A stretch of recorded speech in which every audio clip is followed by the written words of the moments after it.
چرا محمد رو نمیشناسی؟ صلی الله علیه و آله. اون سلطان دو جهانه.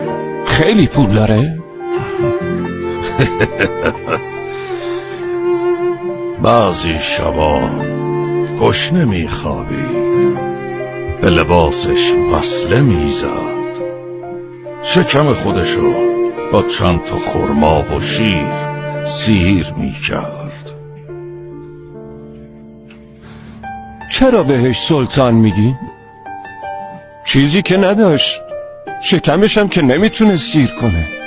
به خاطر فقر نبود، به خاطر بخشش بود. به خاطر بخشش. سلطنت واقعی در قلب انسان هست. سلطان واقعی به قلب ها حکومت می‌کند. فتح واقعی هم باز کردن قفل قلب هاست.